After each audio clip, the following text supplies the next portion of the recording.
Shalom. Poder sentar.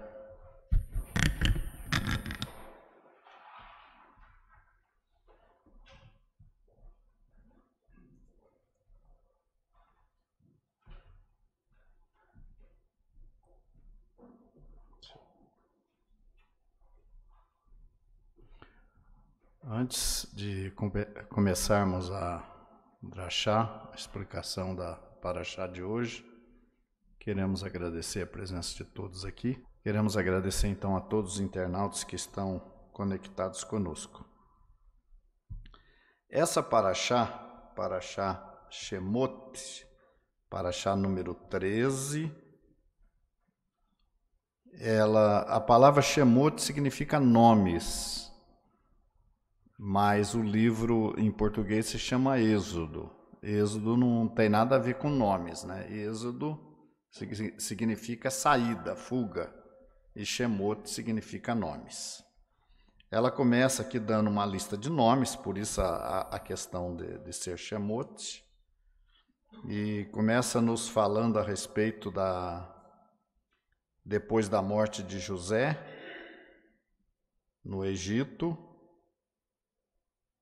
e todos aqueles que ali conheciam José, os filhos de Israel se multiplicaram, se frutificaram e multiplicaram no Egito, tornaram-se fortes, tornaram-se poderosos no Egito, e quando se levanta então um novo rei sobre o Egito, que já não conhecia mais nada praticamente da história do nosso povo, ele se preocupa com o crescimento do povo de Israel e com o perigo que isso poderia representar para os egípcios, o crescimento do povo de Israel no Egito.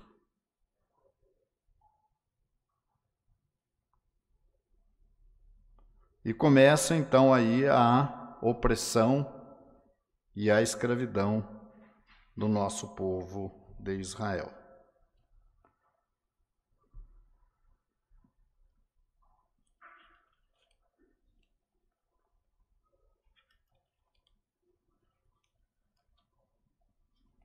Nessa parashá, nós temos então aqui, deixa-me ver, o nascimento de Moisés também, nós temos aqui.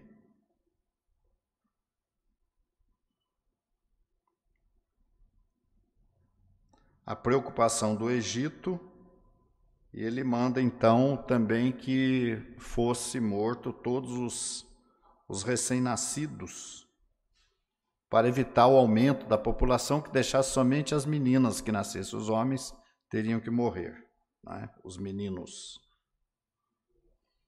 E aqui nós temos então o nascimento de Moisés.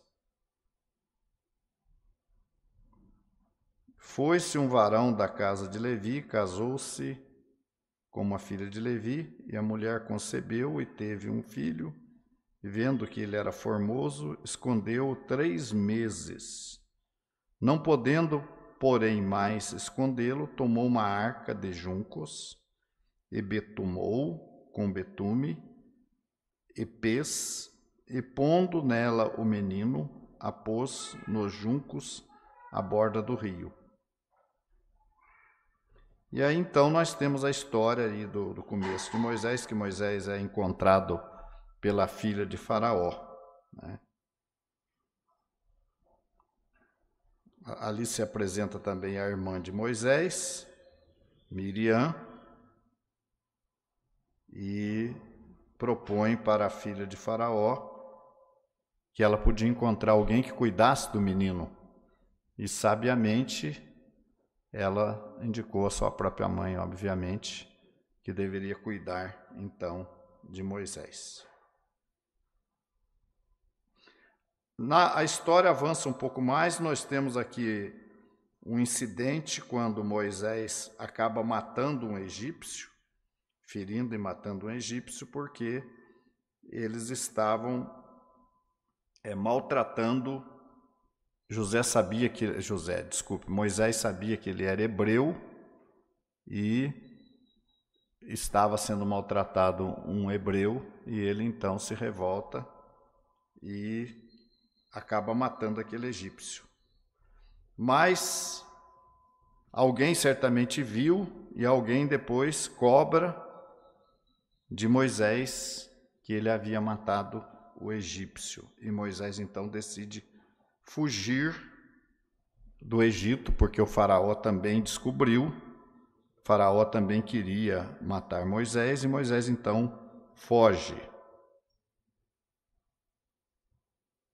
Está no versículo 15, capítulo 2, versículo 15. Ouvindo, pois, Faraó este caso, procurou matar a Moisés, mas Moisés fugiu de diante da face de Faraó e habitou na terra de Midian.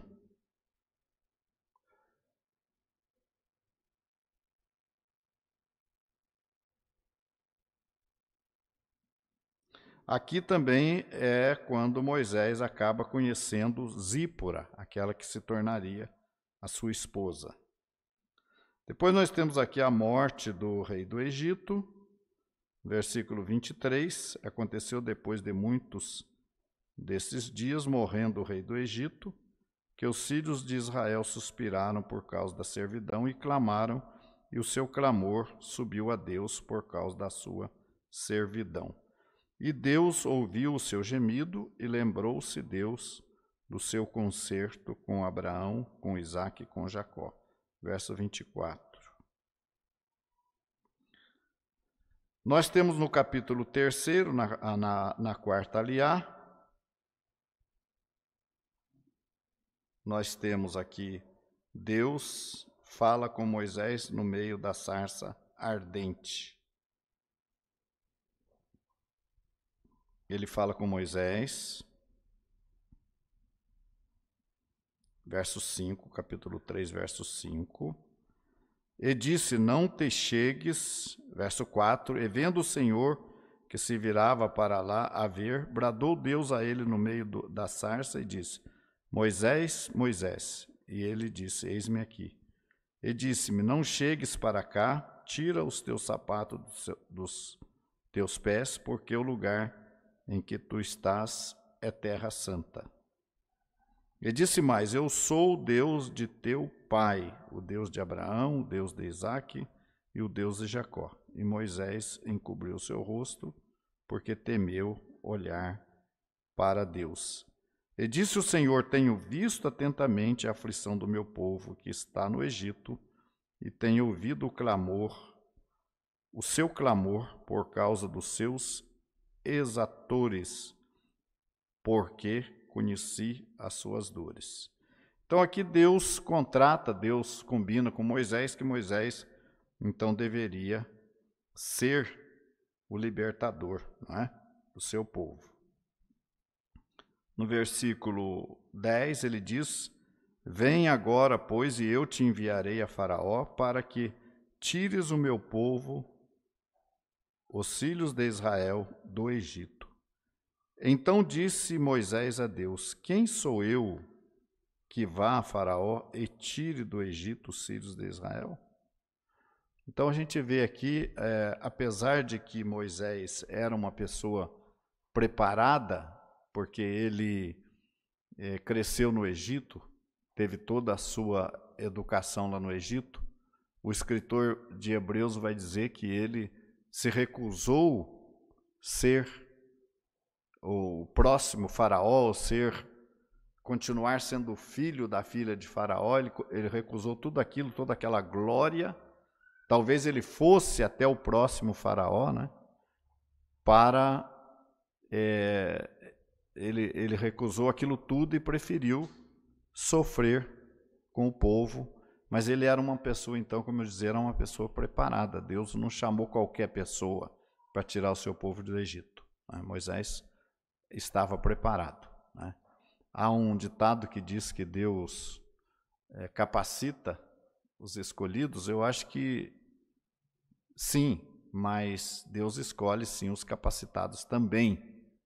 Aqui ele escolheu Moisés. Moisés era o mais capacitado, apesar dele não se sentir à altura daquilo, mas ele era o mais capacitado.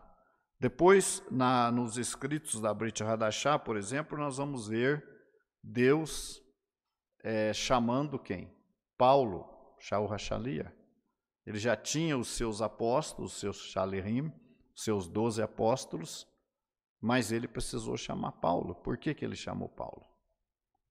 A gente vê que a missão de Pedro, Tiago, que eram os 2 principais apóstolos, João, Pedro, Tiago e João, os 3, Deus chama Paulo depois. Por quê? Quem é que Deus mandou praticamente fora de Israel, perante os reis, perante as nações? Quem é que Deus mandou? Foi Paulo. Então, Paulo era um discípulo preparado, era um homem instruído aos pés de Gamaliel, era um homem conhecedor das leis, quem sabe um advogado, se fosse hoje. Era um homem que tinha trânsito no meio das autoridades, então Deus escolheu ele para que ele fizesse esse trabalho. Então não é verdade que Deus só escolhe aqueles que são... Não, Deus escolheu pessoas humildes, como Pedro, Tiago, João, mas escolheu Paulo também para uma missão maior que ele tinha. Então a gente tem que sempre atentar para isso. E a gente vê então, nós temos aqui o chamado de Moisés, né? Deus chama Moisés, vamos ver aqui, verso 13. Então disse Moisés a Deus: eis que quando vier os filhos de Israel e lhes disser: o Deus de vossos pais me enviou a vós, e eles me disserem: qual é o seu nome? O que lhes direi? E disse Deus a Moisés: eu sou o que sou. Disse mais: assim dirás aos filhos de Israel: eu sou, me enviou a vós. E aí, Deus fala com ele do trabalho que ele deveria comparecer diante de Faraó, enfim, né? Diz aqui o verso 18: e ouvirão a tua voz, e irás tu e os anciãos de Israel ao rei do Egito, e dir-lhe-ás: o Senhor, Deus dos hebreus, nos encontrou. Agora, pois, deixa-nos ir caminho de 3 dias para o deserto, para que sacrifiquemos ao Senhor nosso Deus. Eu sei, porém, que o rei do Egito não vos deixará ir, e nem ainda pôr uma mão forte, porque eu estenderei a minha mão e ferirei ao Egito com todas as minhas maravilhas, que farei no meio dele.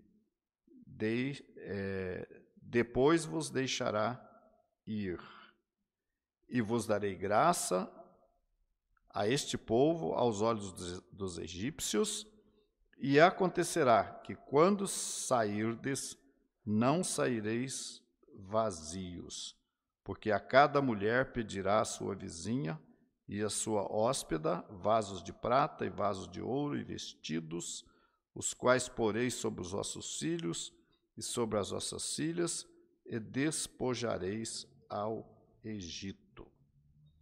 Então a gente vê aí a decisão do Eterno, né? Nós vemos aí, temos, por exemplo, a celebração de Pêssar,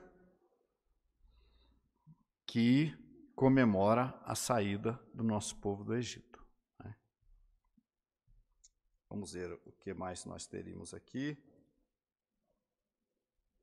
Nós temos aqui o primeiro milagre, né, que é quando Moisés joga o seu cajado, ele se torna em cobra, né? Vamos ver aqui. Deus mostra a Moisés que isso poderia acontecer, né?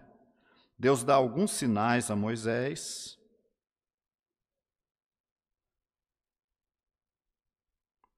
E disse mais o Senhor: mete agora a tua mão no teu seio. E tirando-a, eis que a sua mão estava leprosa, branca como a neve. E disse: torna a meter a tua mão no teu seio. E tornou a meter a mão no seu seio, depois tirou-a do seu seio, e eis que se tornara como a outra carne. Então, é esses sinais que Deus estava dando para Moisés também, para que Moisés pudesse, de uma maneira mais confiável, aceitar o seu ministério, né? Moisés, então, convém a gente lembrar uma coisa importante, que Moisés, para fazer esse trabalho, ele passa 40 anos. Ele passa 40 anos no deserto, ou lá trabalhando lá com seu sogro, com Jetro, sendo provado no deserto. Imagine, uma pessoa criada como Faraó, né?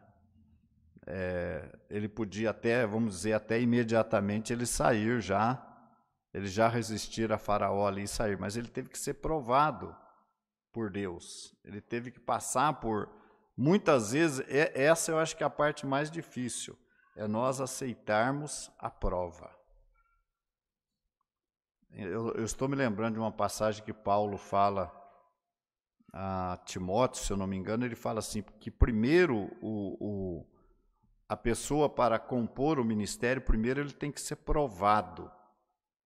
Depois que ele for provado, então ele sirva, né? Yeshua também passou lá 40 dias também no deserto, Moisés passou 40 anos no deserto. Então é preciso, o líder muitas vezes é preciso ser provado, né, para depois servir. Estava conversando com a Deise, a minha neta, ela está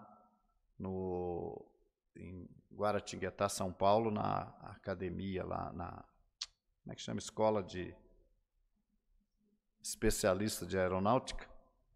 Ela é jovem ainda, tem, quantos anos ela tem? 18 ou 19? 19 anos. E ela foi para lá, e lá tem que ficar um tempo sem se comunicar. Então, ela já conseguiu um tempinho de noite lá e conseguiu falar com a mãe aqui. O que foi que ela falou para a Deise? Que está horrível aqui, não estou aguentando mais. Ela foi para uma academia, para uma escola militar. Mas por que será? 40 dias, e esses 40 dias, eu tenho também um irmão que hoje ele é aposentado, já é coronel, tenente-coronel aposentado, e passou por essa mesma escola, e tem um sobrinho também que é tenente hoje, da aeronáutica, também passou pela mesma escola em Guaratinguetá, e a mãe dele dizia para mim, olha, lá não é fácil nos primeiros dias, a pessoa sofre muito lá. Uns tempos atrás eu ouvi falar que tem uma escola cristã aqui no Paraná, no norte do Paraná, que treina missionários, ela prepara missionários para mandar para outros países, para a África, para o Oriente Médio, enfim. E eu li uma matéria muito tempo atrás de um jovem que parece que não aguentou ficar lá nesse local. Diz que lá o tratamento é terrível. Mas como é que pode? Aqui é evangélico, eu sou evangélico, e eles maltrataram tanto a gente aqui. Então, é só para entender, é a prova. Depois você sai de lá, cai lá num país africano, você não aguenta. Você fica lá uma semana, já quer voltar para o Brasil, não aguenta a pressão, a prova. No exército é a mesma coisa. A pessoa tem que passar por aquela quarentena para ser provado. Parece que era meia-noite a hora que ela ligou para você, né? E alguém estava chamando ela ainda ali, olha, se apresenta daqui a 15 minutos, meia-noite. Daí a 15 minutos ela tinha que se apresentar lá no outro lugar lá. Então, isso tudo é para ver se a pessoa vai aguentar mesmo, passando esse período, se ela vai dizer, não, é isso mesmo que eu quero. Mesma coisa é o colégio lá de missionários também, prova muito, trata, né? E nós a gente que não passou pelo quartel, eu não passei, a gente muitas vezes se acostuma com as coisas. Por exemplo, aqui no Paraná, com todo o respeito que eu tenho, quando eu cheguei aqui eu estranhei muito. Porque lá em São Paulo, quando eu vivia lá, eu entrava no serviço 7 horas da manhã. 7 horas. Isso em condições normais, né? Quando eu não fazia horário de noite, eu entrava às 7 horas da manhã. Então tinha que levantar cedo. E na cidade que eu morava, você saía de casa, 8 horas estava tudo aberto, o comércio todinho aberto, 8 horas da manhã.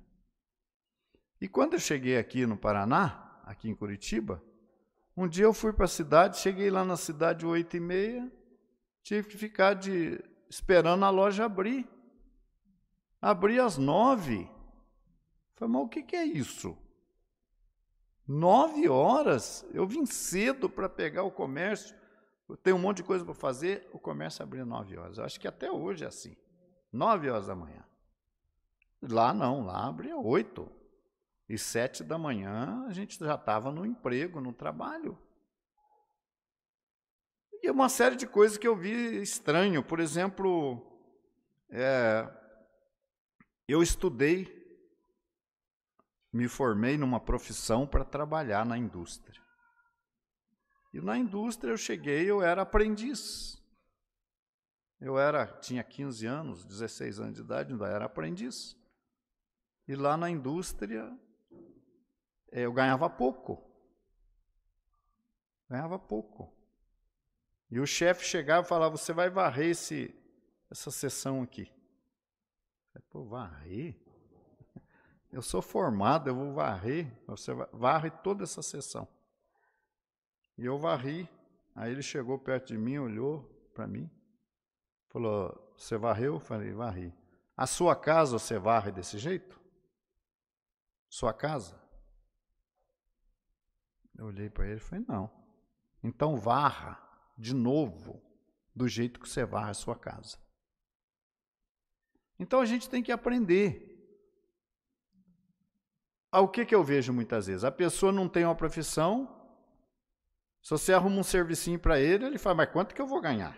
Não tem profissão, não sabe fazer nada. Quanto é que eu vou ganhar? Mas você sabe fazer alguma coisa? Tem profissão? Não tem. Como é que você quer saber quanto você vai ganhar? Faz o serviço aí.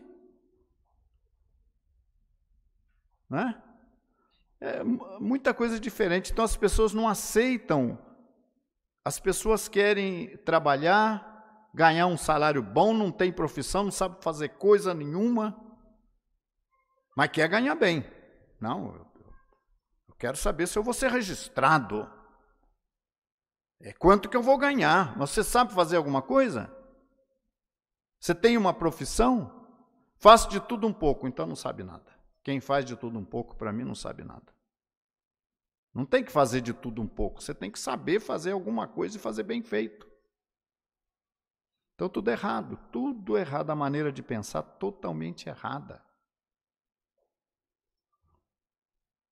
E eu fui para o trabalho, comecei a trabalhar, aí aos 20 anos comecei a namorar, e aos 21 anos eu me casei. E eu tinha profissão. E eu falei para minha esposa, olha, eu vou voltar a estudar. Mas por que voltar a estudar? Tinha uma profissão boa, torneiro mecânico, formado pelo Senai. Falei, eu vou voltar a trabalhar, porque agora nós nos casamos, eu tenho família. E fui estudar. E comecei a estudar, avançar nos meus estudos. Eu já tinha segundo grau já, praticamente. Já fui estudar para a faculdade já. E aí no meu trabalho, eu fui transferido, pedi. Falei, eu quero uma oportunidade dentro da empresa para trabalhar na engenharia. Eu sou desenhista, mecânico, que era uma profissão acima. E fui trabalhar como desenhista. E ali eu segui a minha carreira, saí já dentro da engenharia de uma outra empresa quando eu vim para Curitiba. Mas por quê? Porque eu tenho família. eu vou me casar, eu tenho que ganhar um salário melhor. Hoje, como é que é o negócio? Não tenho emprego, não tenho trabalho e quero namorar. Não tem emprego e quer namorar? Ah, faça-me o favor, os tempos mudaram mesmo. Viu? Ah, batesse na casa de um pai, você ia ver o que você ia ouvir do pai da moça. Não ia gostar, não. A minha esposa é uma pessoa simples. A minha esposa, quando começou a se interessar por mim, ela foi saber aonde que eu trabalhava. Mas aonde que ele trabalha? Quanto que ele ganha? A minha esposa, a Malca. Olha, ele trabalha na Fábrica Nacional de Vagões. A minha tia falou, ele ganha bem. Minha esposa foi saber, fazer um levantamento de quem ela estava interessada. Hoje não, hoje a moça fala, não, eu vou trabalhar também, nós vamos casar, ele não sabe fazer nada, mas eu sei, eu vou trabalhar. Vai sustentar o marido. Bom, não tem nada a ver com isso, mas a gente aproveita para aprender que a gente tem que estudar, aprender, arrumar um emprego, trabalhar, ganhar dinheiro antes de pensar em namorar e casar. Antes de pensar em namorar, hein? Até em namorar. Não pense em namorada. Você não tem condição de sustentar uma família, cai fora. Ah, não sei, vai trabalhar, vai estudar, vai procurar uma escola. Vai estudar. Mas o que acontece? Então, hoje, na área do ministério, é a mesma coisa. A pessoa, às vezes, quer ter um ministério na congregação. Você quer ter um ministério? Primeiro, você tem que ter um chamado de Deus para ter um ministério. Você tem que ter um chamado. Moisés teve um chamado. Moisés não bateu a cabeça e falou, eu vou libertar o povo do Egito. Não, ele teve um chamado. Deus chamou ele. E Deus qualificou ele. Mesmo ele já sendo uma pessoa de grande capacidade, Deus preparou ele lá no deserto. Como pastor de ovelhas, lá, um homem que era criado no palácio do faraó, lá nas montanhas, cuidando de ovelhas, trabalhando com seu sogro. Ele aprendeu com o sofrimento. E quando ele vai, então, e leva o nosso povo, quando ele vai, então, enfrentar Faraó, ele já estava preparado, né, para o ministério que Deus o havia chamado. Interessante aqui,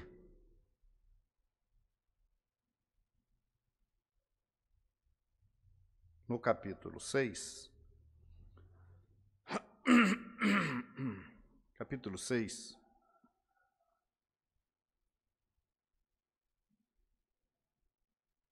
verso 10 em diante. Vamos ler. Falou mais o Senhor a Moisés, dizendo, entra e fala a Faraó, rei do Egito, que deixe sair os filhos de Israel da sua terra. Moisés, porém, falou perante o Senhor, dizendo, eis que os filhos de Israel não têm ouvido. Como, pois, me ouvirá Faraó? Também eu sou incircunciso de lábios.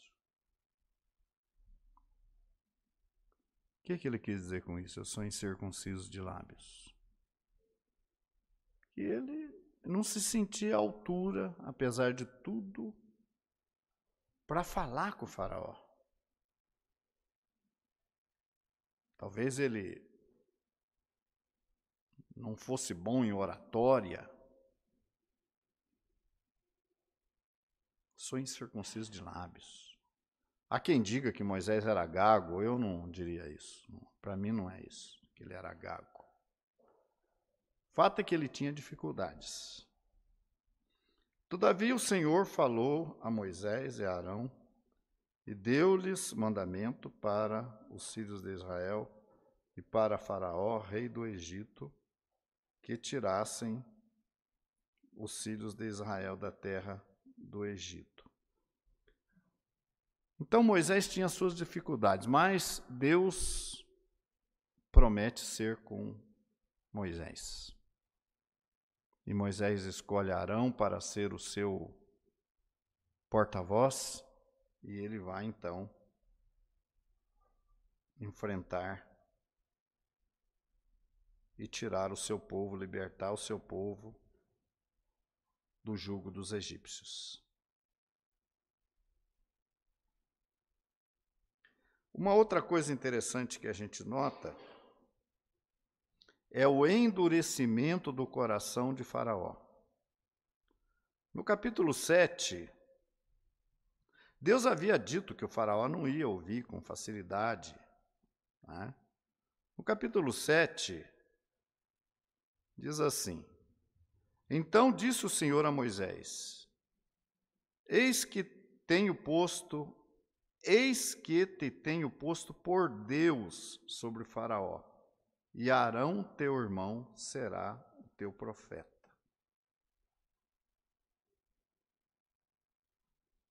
Aqui ele repete antes que ele era incircunciso de lábios, aí, no verso 30. Então disse Moisés perante o Senhor: Eis que eu sou incircunciso dos lábios. Como, pois, me ouvirá Faraó? Então disse o Senhor a Moisés: Eis que eu tenho te posto por Deus sobre Faraó, e Arão, teu irmão, será o teu profeta. É aquilo que eu tinha dito antes, né? O que Deus quis dizer que eu tenho te posto por Deus? Deus quis dizer a Moisés que ele tinha autoridade. Você tem autoridade. Te dou autoridade. Você vai ser por Deus. O que você falar vai ser feito. E Arão será o teu profeta, será o teu porta-voz. Já que você tem essa dificuldade de falar, Arão será o teu porta-voz, será o que vai falar em teu nome. O verso 3. Eu, porém, endurecerei o coração de Faraó, e multiplicarei na terra do Egito os meus sinais e as minhas maravilhas. Faraó, porém, não vos ouvirá. Gente, o coração endurecido. A gente tem que ter muito cuidado com isso, né? Ah, mas foi Deus que endureceu o coração do faraó. Porque o faraó, Deus só vai endurecer o coração de alguém quando alguém já tem má vontade. Ouvem de má vontade. Eu falava na minha prédica de ontem, de uma palavra que está escrito na Brit Hadashah, onde a palavra diz assim, que Deus endurece o coração daqueles que ouvem de mau grado. Quando a gente começa a rejeitar, então é assim, a gente começa a ter mau grado, ter má vontade. Deus vai dando oportunidade para a gente.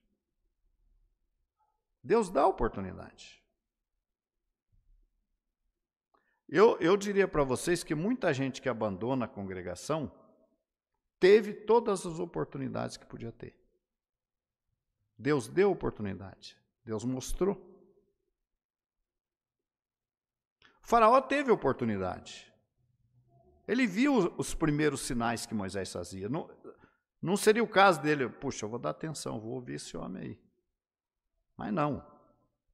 Ele falava com o mágico dele, você tem condição de fazer um igual dele, um milagre igual ao que ele fez? Tenho. Então faça. E o mágico fazia uma coisa parecida e pronto, não, eu não vou. Quantas vezes o faraó se comprometeu de deixar o povo ir, porque ele via que Deus estava com Moisés, e depois ele voltava para casa lá, quem sabe deitava no travesseiro e falava, não vou deixar não. E endurecia-se de novo. Então Deus endurece o coração da pessoa quando a pessoa já oferece resistência. Os escritos da Brit Hadashah vão dizer isso, que Deus envia a operação do erro àqueles que recusam ouvir a verdade. Então não significa que a gente vai ouvindo todo mundo, a gente tem que sempre avaliar, mas a gente tem que ter sensibilidade, essa é a palavra. Nós temos que ter sensibilidade, bom senso, avaliar as nossas atitudes.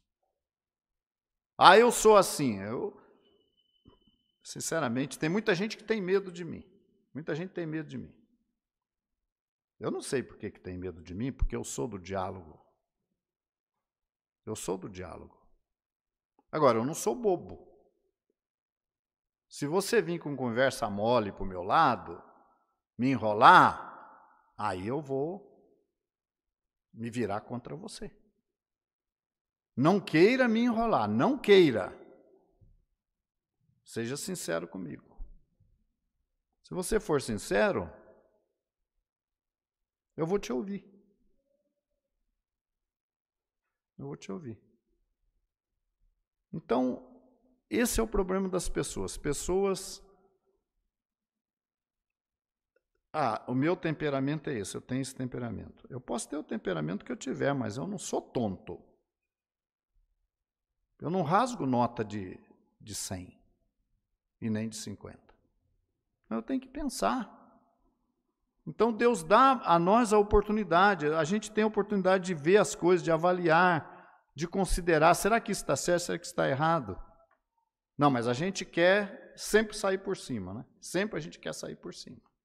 Então a gente vai com os 2 pés no peito, aí uma hora a gente está mal. E foi o que aconteceu com o faraó.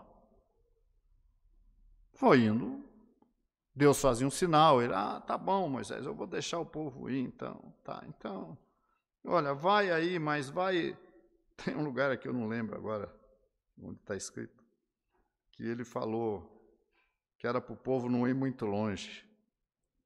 Pode sair com o povo, mas não vai muito longe. Não vá longe, não. Você vê como é que é, né? Então ele não queria ceder. E o faraó, ele não cria no Deus dos hebreus. O Deus do faraó era outro. Tá? Era você com a sua religião e eu com a minha. O faraó com a dele. Ele não cria no Deus de Israel. Mesmo vendo os sinais que Deus fazia. A gente vê aqui, por exemplo,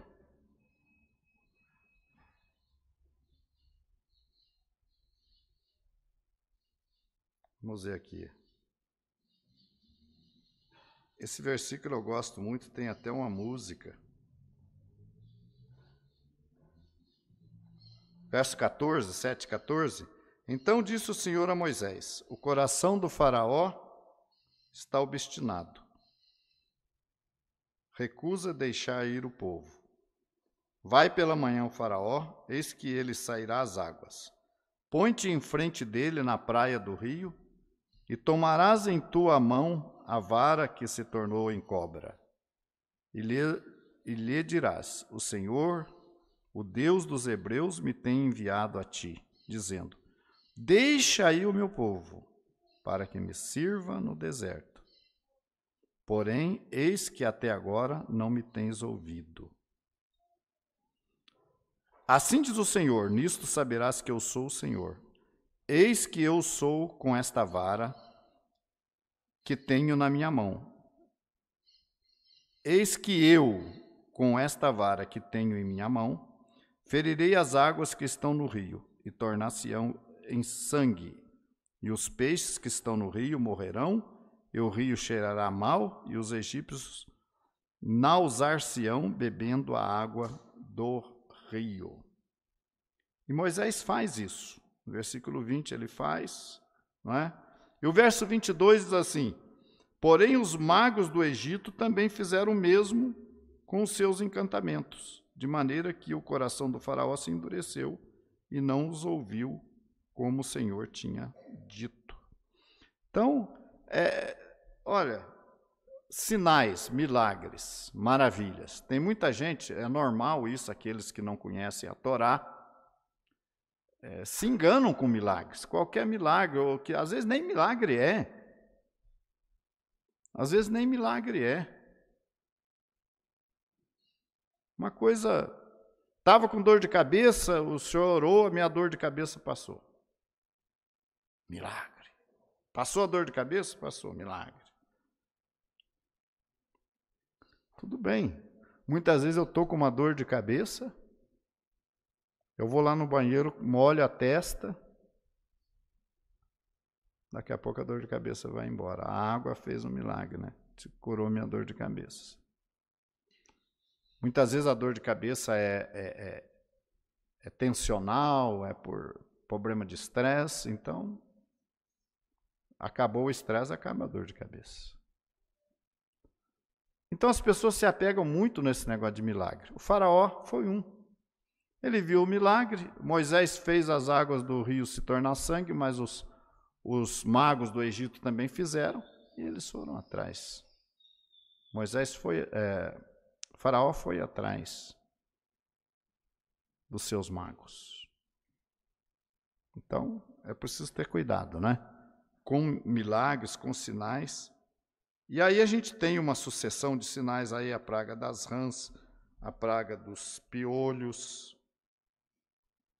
E os magos sempre fazendo alguma coisa, eu não vou entrar aqui em detalhes, né? Os magos sempre fazendo alguma coisa.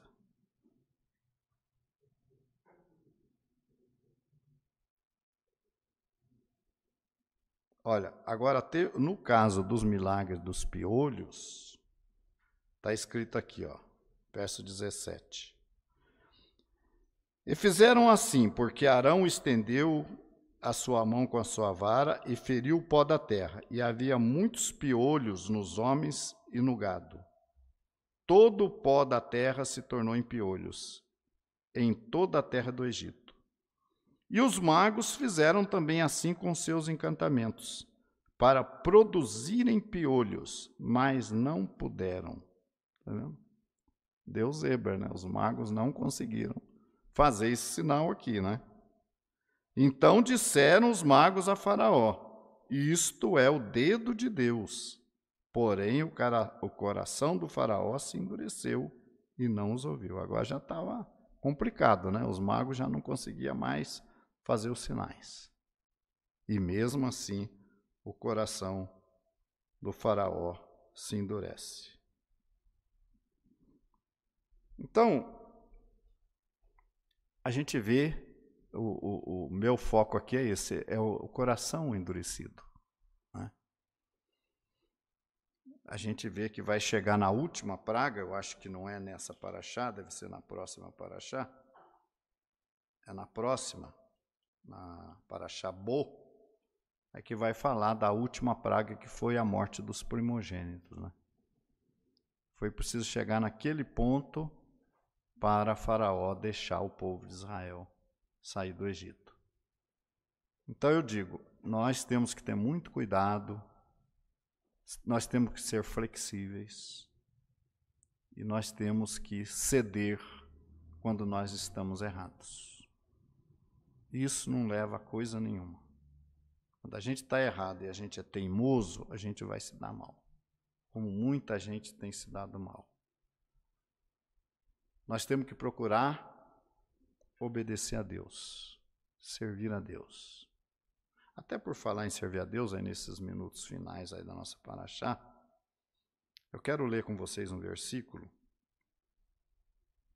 em Êxodo, capítulo 31.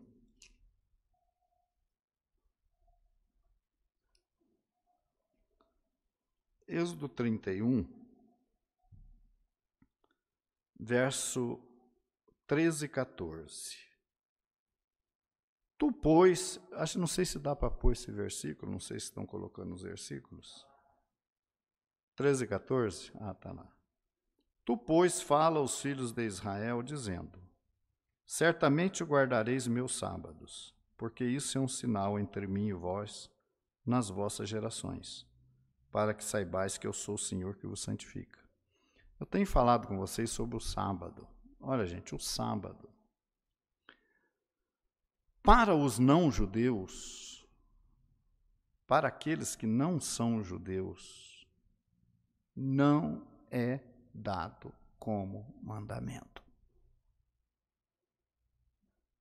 O sábado é um sinal entre Deus e os filhos de Israel. Então, quem não é judeu, quem não está, e aproveitando o pessoal que está assistindo aí, quem não está fazendo o processo de conversão e não guarda o sábado, não tem nada errado. Porque o sábado não é dado para quem não é judeu. Agora, se você está dentro do processo de conversão, ou se você é membro da comunidade, ou se você se considera um israelita, aí é sério. Aí ele passa a ser sério, não é brincadeira, tá?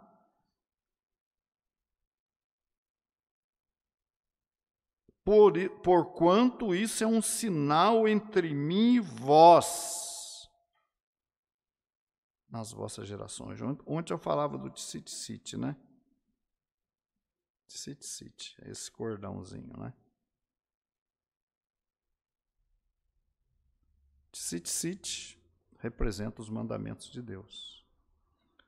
Se você não guarda os mandamentos de Deus, não use tzitzit. Tá? Não use.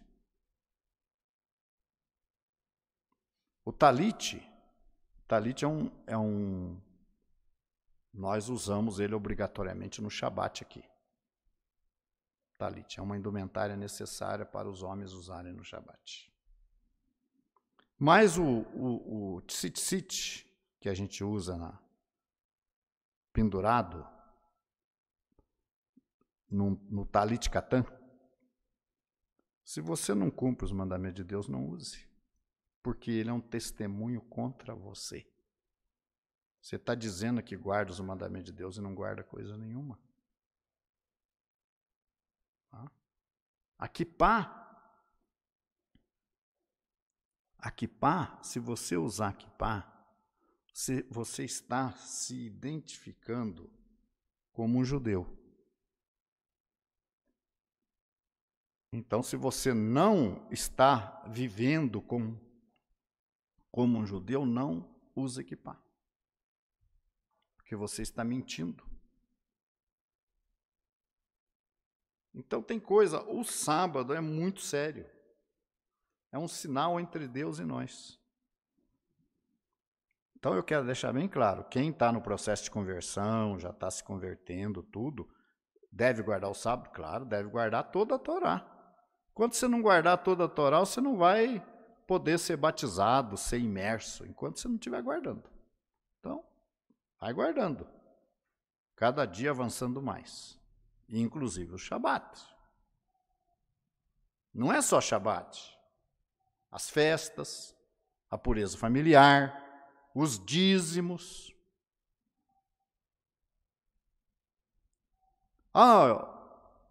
Rabino Shai, eu guardei o sábado, pela primeira vez eu guardei o sábado a semana passada. Eu quero me batizar. Não. Você guardou o sábado semana passada e quer se batizar? Não. Primeira vez que você guardou, agora você quer se batizar? Não. Você tem que estar cumprindo o Torá. Rabino Shai, eu dei o dízimo mês passado, eu posso me batizar? A gente quer ver se você está cumprindo. Então, você resolve de hoje para amanhã dar dízimo, guardar sábado, comer coxa e amanhã você quer se batizar? Não vou batizar você. Eu não. Eu quero ver o fruto, eu quero ver se isso aí tem sequência. Então, Shabat está aqui. 14. Portanto, guardareis o sábado, porquanto santo é para vós. Olha, veja bem. Aquele que o profanar, certamente morrerá.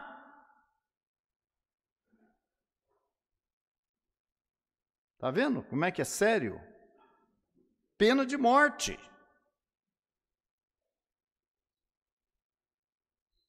Porque qualquer que nele fizer alguma obra, aquela alma será extirpada do meio do seu povo.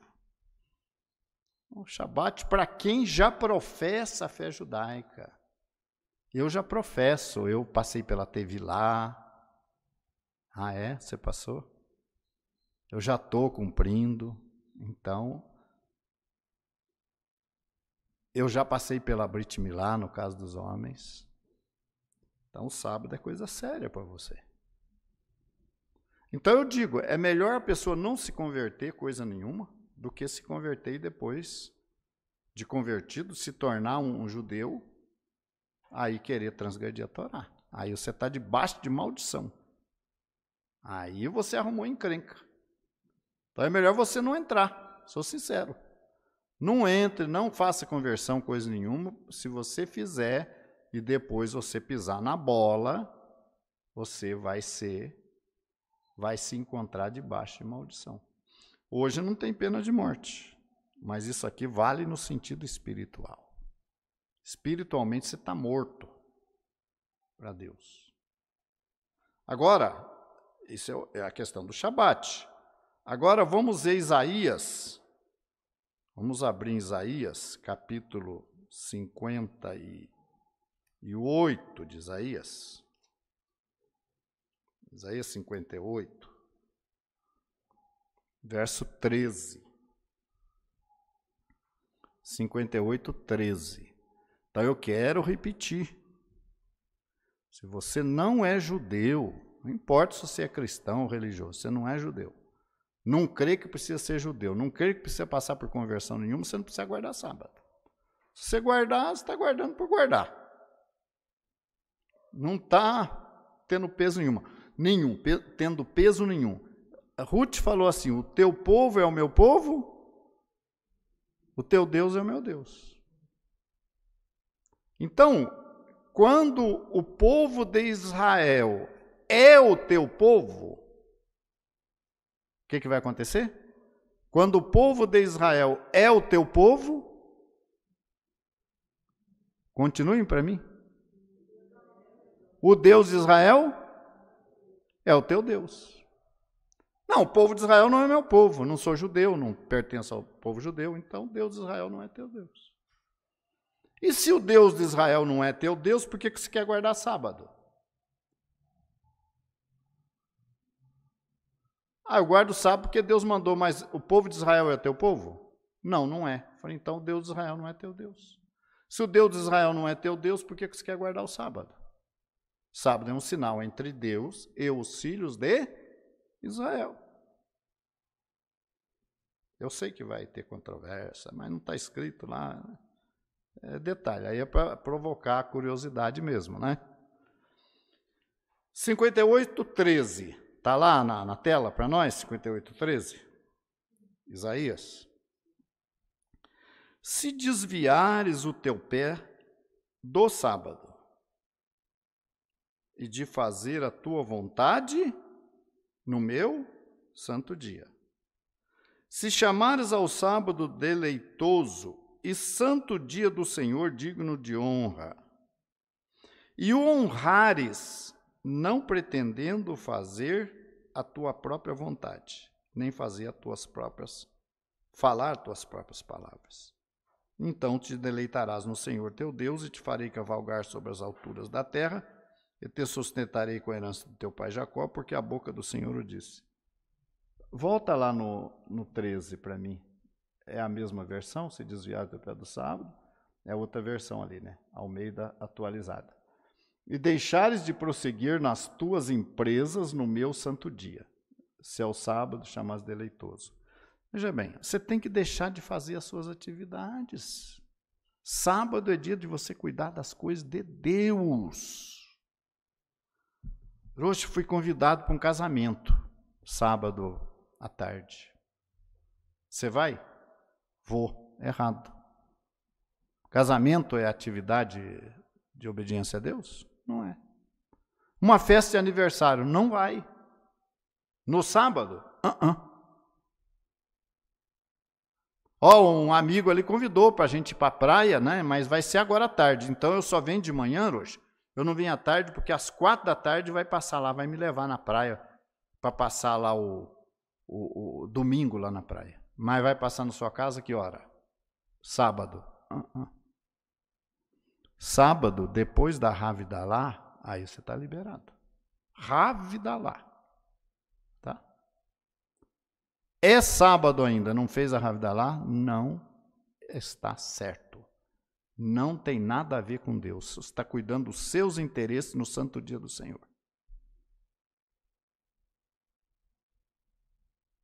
Ah, mas eu quero viajar, como é que eu faço então? Se eu sair de casa para viajar só no domingo, aí não adianta. Então tá. Então você vai viajar sexta-feira, antes do pôr do sol. Antes do pôr do sol você vai viajar. Vai chegar lá na praia, vai levar as velinhas de Shabat, vai acender lá no hotel que você vai ficar. O sábado você não vai para a praia tomar banhinho, nem ir lá na praia. Você pode até sair, mas você não vai lá na praia. Que, aliás, não é um ambiente propício para nós, né?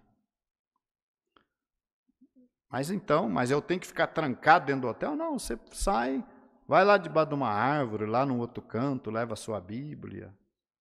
Ou conecta a internet, vai assistir o serviço.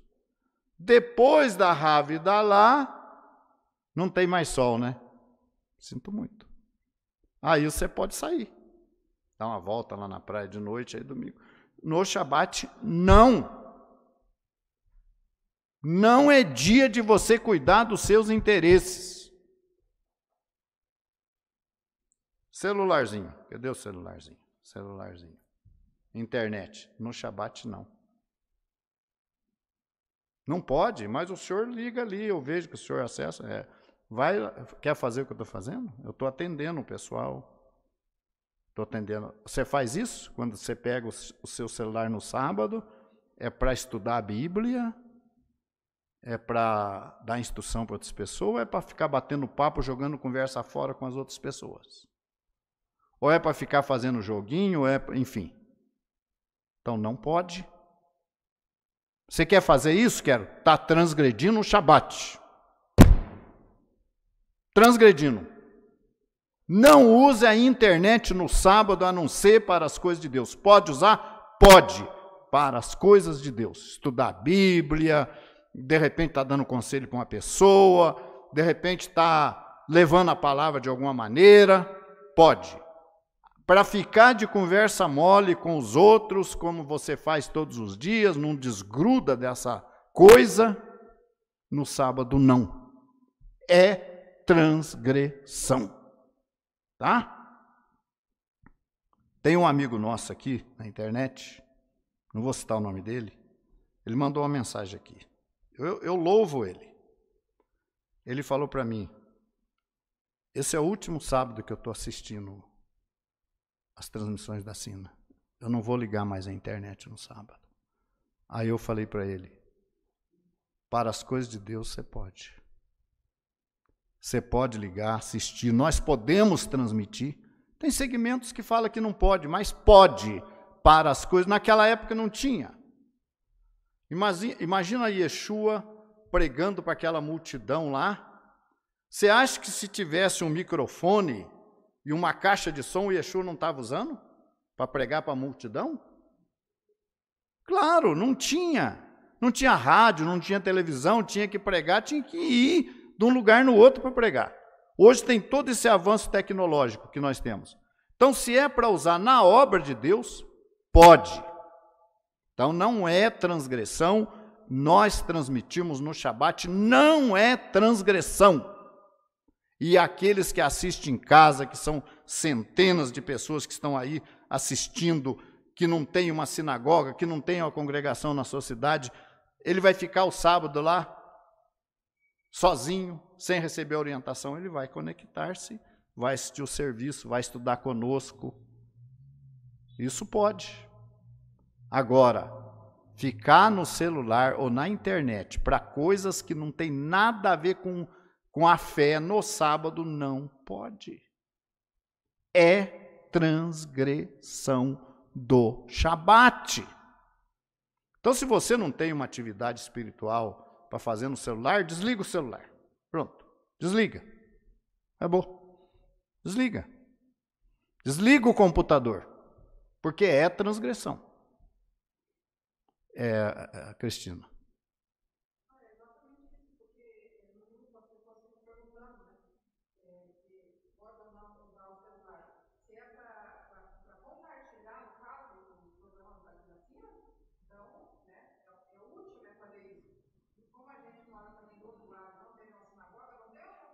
Exato, exatamente. Então eu fico ali atendendo o pessoal. O meu celular fica ligado, porque eu às vezes tenho que desligar de noite para poder dormir, senão eu fico atendendo gente até fazendo perguntas. Mas no sábado não pode. Não pode. Se você insistir, você está transgredindo o sábado, tá? A hora que você sair daqui e ligar, que nada, eu vou ligar. Transgredindo o Shabat. Agora, você é judeu, é israelita, faz parte da congregação? É. Está aqui, ó. Está aqui. Ah, mas e o outro lá fora? Ele pode, para ele não tem sábado. Não tem, ele não tem o Deus de Israel como Deus, ele pode, mas você não pode. Outra coisa, para concluir, então, não cuidar dos teus interesses no meu santo dia, tá? Vai sair daqui, eu vou ficar aí fora. Conversando o quê? Ah, porque eu comprei um carro, porque amanhã eu vou ver uma bicicleta e eu estou com outro computador. Errado. Não é dia de conversar as suas próprias palavras. Vai fazer uma rodinha ali para conversar da Bíblia, da palavra de Deus, das coisas de Deus, isso pode. Mas tocar outros assuntos, não. Entenderam? Olha, eu quero que vocês abram aí com a gente agora, para a gente finalizar, Levítico 23. 23 Levítico. Verso 2. Fala aos filhos de Israel e dize-lhes: as solenidades do Senhor que convocareis serão santas convocações. Estas são as minhas solenidades. Serão santas, o quê? Está lá o texto. Santas convocações. Tá. O próximo verso, 3. 6 dias se fará trabalho, mais o 7º dia é o sábado do descanso solene. O que tem lá? Uma santa convocação. Então, sexta-feira, depois do pôr do sol, é sábado, tá? Se você pode estar na sinagoga, que tem Kabbalat Shabbat, e você não vem, o que você ficou fazendo? Em casa. É santa convocação. Sexta-feira, depois do pôr do sol, é santa convocação. Você está fazendo o que sexta-feira? Está indo para a escola? Tá? Fazendo faculdade sexta-feira? Está transgredindo um sábado. Não pode cuidar dos seus interesses. Então, se você pode estar na congregação, eu sei que tem gente que não pode, é limitado, doente, tem problema de doença na família, a distância é longa. Aqui, nós somos quase que uma única sinagoga que faz isso, né? Nós temos aqui lugar para as pessoas dormirem. Se a pessoa quiser vir para cá sexta-feira e dormir aqui, antes do pôr do sol, para não vir aqui dormir, vem e durma. Está aqui no sábado. Mas não vai sair depois desse serviço e ir embora para casa, não, porque é sábado ainda. Vai ficar até a Ravidalá. Você dormiu aqui, dormir. Tu vai ficar até a Ravidalá aqui. Senão, não deixa mais dormir, viu, Verlice? Dormiu aqui, mas quer sair antes da Ravidalá, não deixa mais dormir sexta-feira aqui, não. Exatamente. Vamos esperar terminar o Shabat, gente. Ravidalá, chegou a cerimônia, você faz ali a cerimônia, entrega o Shabat. Aí você vai cuidar das suas coisas. Aí você vai ligar teu celular, tudo. Aí você vai fazer os seus contatos. Mas no sábado, não. Você tem condição de estar aqui na sexta-feira à noite? Venha para cá. Venha. Não fique em casa. Se você ficar em casa, sem fazer nada, estava lá. Santa convocação. Você está ausente. Você não veio. Santa Convocação. Tá?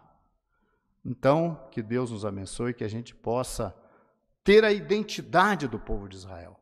Shabat é a identidade do povo. Então, nós transmitimos pela internet, sim, só as coisas de Deus. A gente não usa a internet para outra coisa, porque aí seria transgressão.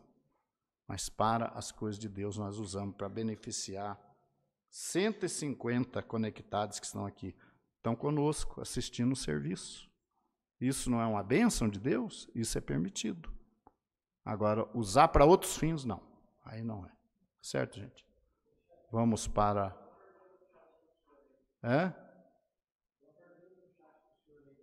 Tem uma pergunta do chat. Gentios que acreditam em Yeshua não serão salvos?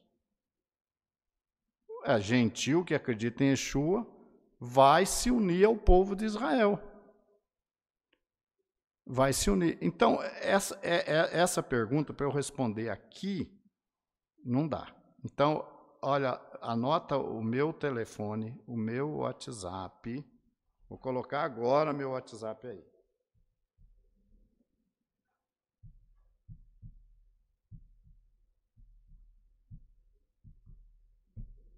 Tá aí, ó. Entra em contato comigo, cadê ela aqui? Adria. Anota o meu WhatsApp, entra em contato, eu vou te explicar. Qualquer gentil tem oportunidade de se salvar. Agora, só porque crê em Jesus, não. Você vai ter que fazer o que é necessário. Você vai ter que ser enxertado na oliveira. Você vai ter que fazer parte do povo. Para você estar em Yeshua, estar em Jesus. Crendo em Jesus. Simplesmente crer em Jesus não é suficiente. Tem muitas religiões aí fora que creem em Jesus. Tá? Não quero citar nome. Muitas. Crê que os mortos se manifestam hoje, baixa em centro espírita, né? E crê em Jesus, então vai se salvar? Então não é assim, crê em Jesus vai se salvar. Tem que entrar no caminho, tem que se unir ao povo, tem que conhecer, tem que saber o que é pecado para abandonar o pecado. Sabe o que é pecado? Não sei. Eu sei que matar, roubar, adulterar e falar mal da vida dos outros é pecado, mas não é só isso que é pecado. Tem muito mais coisas que são pecado. Vai descobrir tudo, vai se arrepender, vai se unir ao povo, vai receber Yeshua como Messias, e aí será salvo, tá? Eu não sei se era só essa pergunta que está aqui. Então, não posso responder sua pergunta, minha filha. Eu não posso responder sua pergunta aqui. Por quê? Porque para eu responder essa sua pergunta, eu tenho que conversar com você, eu tenho que explicar outras coisas para você, tá certo?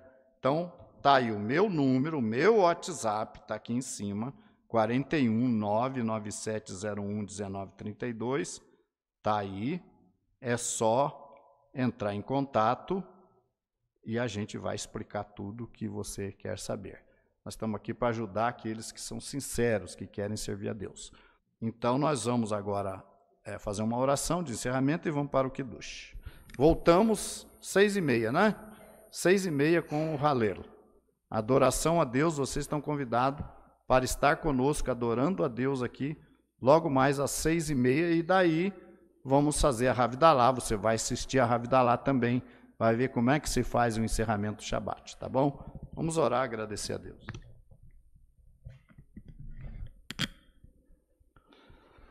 Avino Marqueino, nosso Pai, nosso Rei, humildemente nos achegamos à Tua presença, em nome de Yeshua Mashiach, agradecendo por esta Parashá, Shemot, pelos ensinamentos, também com respeito ao Shabat, que é um sinal entre Ti e o Teu povo, é um sinal que nos identifica contigo, que nos identifica com o Teu povo de Israel. Seja conosco, também te pedimos pelos nossos internautas que estão conectados conosco, por aqueles que estudam conosco, que fazem o curso de conversão conosco, que o Eterno possa também ter misericórdia de cada um deles. Abençoa-nos, ó Deus, todos os nossos planos, projetos, dá-nos dá-nos a direção do Teu Ruach HaKodesh, para que tudo que fizermos o façamos de acordo com a Tua vontade. Nós agradecemos em nome de Yeshua HaMashiach, nosso Messias. Amém. Nós voltamos então, se Deus quiser, às 18h30. Lembrando que a gente ora de costa para o povo, porque aqui é de frente para Jerusalém. Vamos ao Kiddush agora. Shalom para todos.